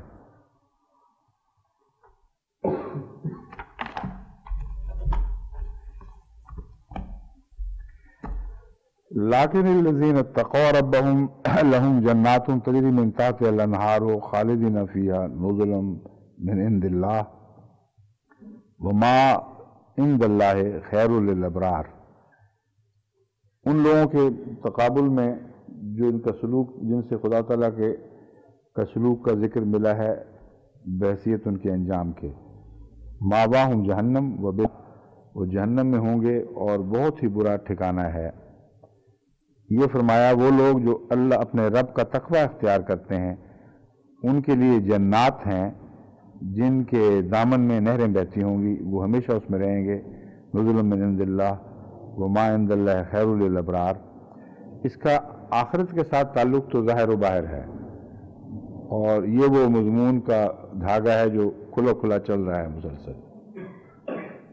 جب میں دنیا کے لحاظ سے خوشخبریوں کے طور پر لیتا ہوں تو اس سے میں یہ نتیجہ نکالتا ہوں کہ اسلام کا جو غلبہ ہوگا بالآخر وہ دائمی ہوگا۔ اس کے بعد کسی اور قوم کو، کسی اور مذہب، کسی اور دین کو پھر غلبہ نہیں ہوگا، اور جو لوگ بگڑیں گے، اگر بگڑیں گے، اور لازماً ہر ایک نے بگڑنا ہے بالآخر، تو وہ اسی دین کے اندر اس غلبے کی حالت میں بگڑیں گے، لیکن ان کی سزا کے طور پر بھی کوئی اور قوم ان پر غالب نہیں آئے گی، بلکہ خدا ان کی پھر صف لپیٹ دے گا۔ اور قرآن کریم میں جو پیشگوئیاں ملتی ہیں ان کی تشریح احادیث میں موجود ہے، اس سے یہ قطعی طور پر ثابت ہے کہ جب اسلام کو ایک دفعہ عالمی غلبہ نصیب ہو جائے گا تو وہ ہمیشہ ان جنتوں میں رہیں گے، سوائے اس کے کہ پھر اللہ تعالیٰ ان کی صف لپیٹنے کا فیصلہ کر لے۔ یہاں عبد کے معنی محدود کرنے پڑیں گے، یہ فرق ہے جو پیش نظر رہنا چاہیے۔ اخروی جنت میں عبد کا معنی ہمیشگی ہے، اور دنیاوی جنت میں عبد سے مراد اس معلوم وقت میں جسے ہم زمانہ کہتے ہیں، اس زمانے میں قیامت تک کے لیے جو دور ہے اسے ہم عبد کہیں گے۔ تو وہ ہمیشہ کے لیے مراد یہ نہیں ہے کہ اس کے بعد بھی وہ بد کردار لوگ بھی جو آخر پہ ہوں گے ان کے لیے بھی جنت کی خوشخبری ہے۔ مراد یہ ہے کہ غلبہ اسلام جب ایک دفعہ آخر پہ آ جائے گا تو تمام زمانوں پر محیط ہوگا، اور پھر اس میں کبھی کوئی تبدیلی نہیں ہوگی۔ تو یہ تو ایسی مجھے قطعی بات دکھائی دیتی ہے، جسے آمنے سامنے دیکھ رہا ہوں، اس میں کوئی شک کی کوئی گنجائش ہی نہیں ہے۔ ایک دفعہ جب اسلام کا غلبہ ہوا پھر جد و جہد اندرونی رہ جائے گی، پھر اپنے تقوی کو سنبھالنے کی باتیں ہوں گی ساری، کس حد تک ہم اندرونی جہاد میں کامیاب ہوتے ہیں، پھر تمام تر توجہات ان امور کی طرف مبذول ہونی چاہیے۔ اور اسی لیے میں بار بار توجہ دلاتا ہوں جماعت کو کہ اپنے کردار کو، اپنے اخلاق کو حضرت صلی اللہ علیہ وآلہ وسلم کے پیمانوں میں ڈال ڈال کر، آپ کی صفات حسنہ کے پیمانوں سے پرکھ کر حتی المقدور کوشش کریں کہ رسول اللہ صلی اللہ علیہ وسلم کی جو پیروی ہے وہ جہاں تک توفیق ہے اس وقت تک وہ درجہ کامل تک پہنچ جائے۔ اور یہ جو سلسلہ ہے یہ پھر خود اپنے اندر ابدیت کا ایک معنی رکھتا ہے، کیونکہ وہ لوگ جو رسول اکرم صلی اللہ علیہ وسلم کی اخلاق سے مزین ہو چکے ہوں ان کے اندر بھی ایک ابدیت کا معنی پایا جاتا ہے، وہ اپنی موت تک پھر کبھی اس سے ہٹتے نہیں ہیں۔ اور حضرت مسیح موعود علیہ السلام اس کو یوں بیان فرماتے ہیں کہ روح القدس جب ایک دفعہ آ جائے تو پھر چھوڑا نہیں کرتی۔ یہ خیال غلط ہے کہ آج روح القدس آئی اور کل کے چلی گئی، یا روح القدس چونکہ وہاں جبرائیل کے معنوں میں آتا ہے اس کا ذکر مذکر میں ہونا چاہیے، تانیث کی بجائے تذکیر میں ہونا چاہیے۔ تو یوں کہیں گے کہ روح القدس جب ایک دفعہ آ جاتا ہے تو وہ ہمیشہ کے لیے ٹھہرتا ہے، اور وہی روح القدس ہے جو دراصل اس زمانے میں رسول اللہ صلی اللہ علیہ وسلم کی کامل پیروی کے نتیجے میں انسان کو نصیب ہو سکتا ہے۔ ہر درجے کا الگ روح القدس ہے، روح القدس ہر چیز کے مطابق تمثل اختیار کرتا ہے. بس یہ مراد نہیں ہے کہ جبریل اسی شان سے ظاہر ہوگا جس شان سے حضرت صلی اللہ علیہ وسلم پر ظاہر ہوا، نہ اس سے پہلے اس شان سے ظاہر ہوتا رہا ہے، نہ اس کے بعد اس شان سے ظاہر ہو سکتا ہے، کیونکہ ہر کے مرتبے کے اور ظرف کے مطابق اس سے سلوک ہوتا ہے. بس چونکہ حضرت محمد مسیح موعود علیہ السلام نے اپنے وجود کو کامل طور پر مٹا کے اپنا برتن اپنے وجود سے خالی کر لیا، اس لیے حضرت محمد رسول اللہ علیہ وسلم کے فیض سے جبرائیل اگر قریب ترین شان سے کسی پر ظاہر ہوا ہے تو وہ حضرت مسیح موعود علیہ السلام ہے، اور اس میں بھی برابری کا سوال نہیں پیدا ہوتا، کیونکہ فیض رساں انسان فیض یافتہ انسان کے برابر ہو ہی نہیں سکتا، یعنی فیض یافتہ انسان فیض رساں انسان کے برابر ہو ہی نہیں سکتا. حضرت رسول کریم صلی اللہ علیہ وسلم خود فرماتے ہیں ید العلیٰ خیر من ید السفلیٰ. اور حضرت مسیح موعود علیہ السلام کے متعلق جب ہم یہ کہتے ہیں کہ رسول اللہ علیہ وسلم کے قریب تر آپ کے اسوہ حسنہ کی پیروی کے نتیجے میں آپ پہنچ گئے اور ایک قسم کا مرر بن گئے، جس میں جو پاک اور صاف مرر تھا یعنی شیشہ تھا، اس میں رسول اللہ علیہ وسلم کی تصویر دکھائی دینے لگی. تو نعوذ باللہ من ذالک ہرگز گستاخی کے معنوں میں نہیں ہے. ناممکن ہے کہ ان معنوں میں ہم رسول کریم صلی اللہ علیہ وسلم کی کسی معنوں میں حد تک کر رہے ہوں کہ حضرت مسیح موعود کا درجہ بڑھانے کے شوق میں ایسی باتیں کرتے ہوں. بالکل برعکس مضمون ہے. مضمون یہ ہے کہ کوئی انسان بھی کوئی فیض پا ہی نہیں سکتا جب تک رسول اللہ صلی اللہ علیہ وسلم کے لیے اپنے شیشہ دل صاف نہ کرے. اور اس فیض کی انتہا دیکھو کہ وہ شخص جس نے تمام تر اپنے وجود کو مٹا دیا اور شیشہ دل کو کلیتاً صاف اور شفاف کر دیا، اس میں حضرت محمد صلی اللہ علیہ وسلم کی تصویر دکھائی دینے لگی. تو محسن اترتا ہے عکس میں، عکس محسن کے برابر نہیں ہو سکتا. محسن منہ پھیر لے تو عکس غائب ہو جاتا ہے، اور محسن کی وجہ سے ہی وہ عکس قائم ہے. اس مضمون سے مجھے اس عبد کے معنی بھی سمجھ آئے جو انسان کو بعد میں ملے گی. وہ اس کی ذاتی عبد نہیں ہے. ذاتی ابدیت صرف اللہ تعالیٰ کو حاصل ہے. جب تک خدا کا چہرہ ان لوگوں کی طرف ہے وہ منعکس کریں گے خدا کی صفات کو، اور ابدیت اس میں سے ایک صفت ہے، یا تمام صفات کے مجموعے کا نام ہی ہے. یہ مضمون میں بعد میں پھر کسی وقت بیان کروں گا. تو یہ بتانا چاہتا ہوں کہ جنت میں جو عبد کا وعدہ ہے وہ عبد بھی ذاتی صفات نہیں ہے مومنوں کی، وہ اللہ تعالیٰ کی طرف سے ایک عطا ہے کہ تم نے چونکہ میرے جیسا ہونے کی کوشش کی، میرے رنگ میں رنگین ہونے کی کوشش کی، اس لیے اب جو میں تمہیں نعمت دوں گا وہ واپس اب نہیں لوں گا، کیونکہ اس دنیا میں روح القدس تم پر اترا اور تمہارے ساتھ رہا. مرنے کے بعد اس نعمت کو چھیننے کی وجہ کوئی نہیں. یہ مضمون جو ہے ایک اور آیت سے بھی کھلتا ہے جس میں اللہ تعالیٰ فرماتا ہے ان اللہ لا یغیر ما بقوم حتی یغیروا ما بانفسہم. دوسری جگہ نعمت کے ذکر میں یہی مضمون بیان فرما رہا ہے کہ کوئی نعمت بھی اللہ تعالیٰ جب دے دے تو واپس نہیں لیتا. تو مرنے کے بعد تو کوئی شرارت باقی ہو ہی نہیں سکتی، اس لیے کوئی جواز نہیں ہے کہ جو نعمت اللہ تعالیٰ کی طرف سے ایک دفعہ عطا ہو جائے اسے پھر واپس لے لے. تو اس پہلو سے بھی دیکھیں تو عبد العباد کا مضمون ہمیشگی کے معنی رکھتا ہے، واقعتاً ہمیشگی. اور دوسرے پہلو سے دیکھیں کہ خدا تعالیٰ کے حضور انہوں نے اپنے آپ کو پیش کر دیا، اس کا شیشہ بن گئے، تو خدا کی صفات کی جلوہ گری میں اس کی ہمیشگی کی صفت بھی داخل ہے. تو اس پہلو سے وہاں عبد کا مضمون چل رہا ہے. وَمَا عِندَ اللَّهِ خَيْرٌ لِلْأَبْرَارِ، یہ اس میں تو عبد نہیں ہے، لیکن خالدین جو پہلے گزر چکا ہے اس میں عبد کا ذکر آ چکا ہے. میں اس کی بحث سے آپ کو متوجہ کر رہا ہوں کہ خلود جو ہے یہ نسبتی چیز بھی ہے، یہ دائمی بھی ہے. نسبتی اس دنیا میں ہے، دائمی مرنے کے بعد ہے. اس دنیا میں نسبتی انفرادی طور پر بھی ہے اور قومی طور پر بھی ہے. انفرادی طور پر ایک شخص جو خدا کا ہو جائے اور دائماً اس کا ہو جائے اسے ابدیت عطا ہو جاتی ہے، اس دنیا میں عالم بقا میں وہ چلا جاتا ہے۔ اور ایک دفعہ میں نے اپنے ایک رویا بتایا تھا جس میں حضرت مولوی غلام رسول صاحب راجے کی کو میں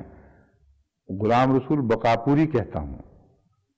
حالانکہ ابراہیم صاحب بقاپوری ہیں اور مجھے یاد ہے، لیکن میں اس کے سوا کچھ کہہ ہی نہیں سکتا رویا میں، یہی لفظ میری زبان پہ جاری ہوتے ہیں۔ تو اس میں نے بڑی تفصیلی بہت ہی عظیم رویا ہے توحید کے مضمون پر، لیکن آخری نتیجہ اس میں رویا میں بھی یہ سمجھتا ہوں، اور اٹھنے کے بعد جب غور کیا تو مزید روشن ہوا کہ بقا پوری کا لفظ اس لیے بتایا گیا تھا کہ یہ وہ شخص تھا جو اس دنیا میں ہی عالم بقا میں پہنچ گیا تھا، اور وہ لوگ جو زندگی میں بقا کو حاصل کر لیتے ہیں ان کے لیے ابدی جنتیں اتنی قطعی ہیں کہ ان میں کسی تبدیلی کا سوال ہی نہیں، کیونکہ جو نعمت یہاں آ کے دوام پا جائے قیامت مرنے کے بعد اسے چھیننے کا کوئی جواز ہی نہیں رہتا، کیونکہ اللہ کی شان کریمی کے خلاف بات بنتی ہے۔ بس خالدین فیہا میں دراصل وہ نیکیاں ہیں جو مستقل ٹھہر جاتی ہیں آ کے، وہ خالد والی جنت یعنی ہمیشگی کی جنت پیدا کرتی ہیں، اور مگر اس میں اضافہ ہو سکتا ہے، اس لیے اللہ تعالیٰ فرماتا ہے وَمَا عِندَ اللَّهِ خَيْرٌ لِلْأَبْرَارِ، جو اللہ کے پاس اور بھی ہیں کچھ چیزیں، وہ ابرار کو جب ملیں گی تو ان کو پتہ لگے گا کہ تو اور بھی اچھی اچھی چیزیں تھیں، بس نعمتیں واپس نہیں ہوں گی، ان میں کوئی تنزل نہیں ہوگا، لیکن وہ جاری رہیں گی اور بڑھتی چلی جائیں گی، اور بعض مخفی چیزیں ان کو اور بھی عطا ہوں گی۔ غرۃ عین والی آیت جو ہے وہ نکالیں، اخفی لہم، اس میں بھی یہی اشارہ ہے ابرار والا کہ خدا تعالیٰ کے پاس مسلسل ایسی نعمتیں ہوں گی جو اہل جنت سے چھپی ہوں گی ابھی، یا نیک لوگوں سے ابھی چھپی ہوئی ہیں، اور وہ اس کا تصور بھی نہیں کر سکتے۔ ما اخفی لہم، اگر دنیا کی نیکی بھی وہی چیز ہے بین ہی جو بعد میں جاری رہے گی، تو کیا اخفاء میں ہے؟ وہ ہے اخفاء میں جو ان نیکیوں کے لطیف در لطیف نتائج خدا نے ثواب کی صورت میں رکھے ہوئے ہیں، اور وہ پھوٹتے چلے جائیں گے، اور اس کے نتیجے میں ان کو بوریت نہیں ہو سکتی، ورنہ بوریت کا مضمون داخل ہو جاتا ہے۔ اس بات پر اگر غور کریں، کئی لوگ کہتے ہیں، کئی ہمارے شعراء نے بھی اس بات پر اپنی طرف سے زبان کھولی ہے لطیفے کے رنگ میں، جو جائز نہیں، کہ ایسی جنت جہاں ہر وقت شہد، دودھ اور شراب جو بے فائدہ بے اثر وہ ملے گی، پرندے کھا کھا کے تو بور ہو جائیں گے، بڑی مصیبت پڑ جائے گی، کیا فائدہ ایسی جنت کا؟ اللہ تعالیٰ یہ بتا رہا ہے فَلَا تَعْلَمُ نَفْسٌ مَا أُخْفِيَ لَهُم مِّن قُرَّةِ أَعْيُنٍ جَزَاءً بِمَا كَانُوا يَعْمَلُونَ، کہ کوئی جان اس کا تصور بھی نہیں کر سکتی کہ آنکھوں کی کیا کیا ٹھنڈک ہم نے ان کے لیے چھپا رکھی ہے۔ بس جنت دائمی حالت کا تو نام ہے، مگر ایک ہی حالت کے دوام کا نام نہیں ہے۔ دائمی حالت میں نئی نئی شان پیدا ہوگی خدا تعالیٰ کی، نئی نئی وہ کروٹیں بدلے گی وہ حالت، اور ہر حالت پہلے سے زیادہ لطیف اور دلکش دکھائی دے گی۔ یہ جاری سلسلہ ہے جو جنت کے ابدی ہونے کا معنی رکھتا ہے۔ جہنم اس کے برعکس ان معنوں میں ابدی نہیں ہے۔ وہ کن معنوں میں ہے، ایک دفعہ میں نے کچھ روشنی ڈالی تھی، مگر اب وقت نہیں ہے، اس مضمون کو الگ چھیڑنا جائز نہیں۔ مجھے اب یہ مشکل پڑ گئی ہے کہ چند منٹ رہ گئے ہیں، اور اگلی آیت چھیڑوں تو پھر وہ بات نہیں چلے گی۔ جو مضمون میرے ذہن میں تھا وہ میں بیان کر بیٹھا ہوں، یہی باتیں میں آپ کے سامنے رکھنا چاہتا تھا، اس لیے میرا خیال ہے آج چند منٹ پہلے ہی اگر ذرا ختم کر دیا تو حرج کوئی نہیں ہے، ٹھیک ہے؟ کوئی بات ایسی تو نہیں جو رہ گئی ہو؟ ہاں، ایک بات تھی میں بھول گیا تھا، میں نے یہ دعوت دی تھی اہل علم کو کہ قرآن کریم میں جہاں یہ ذکر ملتا ہے کہ سب غش کھا جائیں گے، وہاں الا من شاء یا من یشاء نکالیں آیا تو یہ ذکر ملتا ہے سوائے اس کے جسے خدا جس سے استثناء کا سلوک فرمائے۔ اس آیت سے میں ہمیشہ یہی معنی لیتا رہا جب تک وہ حدیثیں میرے سامنے نہیں آئیں کہ آن حضرت صلی اللہ علیہ وسلم مراد ہیں، کیونکہ شفاعت کے لیے بھی آپ ہی کو چنا گیا اور تمام کائنات میں سب سے اول اور اعلیٰ قرب کا مقام آن حضرت صلی اللہ علیہ وسلم کو نصیب ہوا۔ اس لیے وہ خاص لمحے جبکہ قیامت کے دن ذکر ہے جہاں ایک عجیب استثناء ہوگا کہ ایک یا دو وجود، من میں تو ایک بھی معنی ہو سکتے ہیں، وہ غش نہیں کھائے گا اور وہ دیکھے گا کہ کیا ہو رہا ہے۔ اس معنی سے بعض حدیثیں محروم کرتی ہوئی نظر آتی ہیں اور فطرت مانتی نہیں، دل مانتا نہیں، حدیثوں کو تو مانتا ہے مگر یہ نہیں مانتا کہ رسول اللہ صلی اللہ علیہ وسلم نے یہ کہا ہوگا۔ اور حدیثیں ہیں بڑی پختہ، کیوں جی بخاری کی ہیں نا مولوی صاحب، بخاری میں بھی ہیں اور بھی ہیں۔ تو میں نے یہ دعوت دی تھی فکر کی کہ علماء غور کریں، ان حدیثوں کی تحقیق کریں۔ قرآن کی تو آیت قطعی ہے کہ کہیں کوئی غلطی تو نہیں، کوئی اور ایسے معنی تو نہیں جو بیان ہوئے ہوں۔ تو ایک صاحب نے ربوہ سے مجھے کچھ توجیحات بھجوائی ہیں، وہ میں ان کا نام بھی نہیں لیتا اور توجیحات بھی نہیں پیش کرتا، کیونکہ وہ بالکل اس لائق نہیں ہے کہ ان کو قبول کیا جائے اور کسی صورت میں وہ ٹھیک نہیں بیٹھتی، مضمون سنوارنے کی بجائے بالآخر مضمون بگاڑ دیں گی۔ تو علماء اور وہ بھی خود صاحب جنہوں نے بھیجی ہیں مزید غور فکر کریں۔ میرا یہ خیال ہے کہ سننے والے نے کچھ ایک غلطی کی ہے اس حدیث کے پس منظر کی وجہ سے۔ حدیث کا پس منظر یا شان نزول کہہ لیں یہ ہے کہ ایک صحابی کے متعلق بیان کیا جاتا ہے جب اس کی یہودی سے گفتگو ہوئی اور اس نے حضرت رسول کریم صلی اللہ علیہ وسلم کو سب نبیوں سے اور موسیٰ سے افضل قرار دیا، یا اس نے افضل قرار دیا یا پہلے اس نے کیا، یہ اب تفصیل میری یاد نہیں، مگر جھگڑا یہی تھا۔ یہودی کہتا تھا موسیٰ سب سے افضل ہیں اور مسلمان کہتا تھا کہ محمد رسول اللہ صلی اللہ علیہ وسلم سب سے افضل ہیں۔ جب اس نے زیادہ شوخی دکھائی تو اس نے ایک تھپڑ مار دیا، اور یہود کو بھی حضرت صلی اللہ علیہ وسلم کے کامل انصاف پر اتنا یقین تھا کہ اس نے شکایت کی ہے، جس کی برتری کی خاطر تھپڑ مارا گیا اس کو توقع ہے کہ یہ فیصلہ درست دے گا۔ بہت عظیم حدیث ہے یہ اس پہلو سے، اور آغاز کی ہے یہ غالباً، یہ مجھے سن تو یاد نہیں لیکن یہ ہجرت کے بعد جلدی ہوئی ہے واقعہ، غالباً یہ بھی پتہ کریں کب کی۔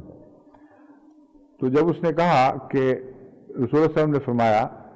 لا تفضلونی علی موسیٰ، مجھے موسیٰ پر فضیلت نہ دو، اور اس کے بعد یہ پھر حدیث آتی ہے۔ اس سے میں سمجھتا ہوں کہ چونکہ سننے والے کا ذہن زیادہ تر اس طرف تھا کہ رسول اللہ صلی اللہ علیہ وسلم نے موسیٰ کی فضیلت کی دلیل دی ہوگی، اس لیے یہ بات ہوئی۔ اگر یہ مانے تو یہ مضمون بالکل درہم برہم ہو جاتا ہے، وہ کہ رسول اللہ صلی اللہ علیہ وسلم نے تسلیم کر لیا کہ موسیٰ مجھ سے افضل ہے، اس لیے یہ معنی ہو ہی نہیں سکتا۔ سمجھ گئے بات؟ یہ میرے اس تاثر کی اور صالح صفی صاحبہ کے اس تاثر کی تائید کرتی ہے یہ بات۔ دو ہی سیناریو بنتے ہیں، دو ہی امکانی تصویریں بنتی ہیں۔ ایک یہ کہ رسول اللہ صلی اللہ علیہ وسلم نے تسلیم کر لیا کہ ہاں موسیٰ مجھ سے افضل ہے، اور ثبوت میں اور دیتا ہوں۔ ثبوت یہ ہے کہ قیامت کے دن میں بھی بے ہوش ہو جاؤں گا، مگر وہ جو مستثنیٰ ہے وہ موسیٰ ہوگا۔ اس کے بعد مفسرین کے لیے یہ بحث، اس بحث کی گنجائش کہاں رہتی ہے کہ رسول اللہ صلی اللہ علیہ وسلم نے دلداری کی خاطر کیا تھا۔ اگر دلداری کی خاطر کیا تھا تو یہ قطعی ثبوت کیوں مہیا کر دیا کہ ہاں مجھ سے وہ افضل بنتا ہے اس پہلو سے؟ اس لیے یہ بات نہیں ہے۔ میرا اپنا خیال ہے کہ دلداری کرتے ہوئے یہ بھی فرمایا ہے، ایک تو یہ کہ تفضیل کی بحث نہ کیا کرو، یہ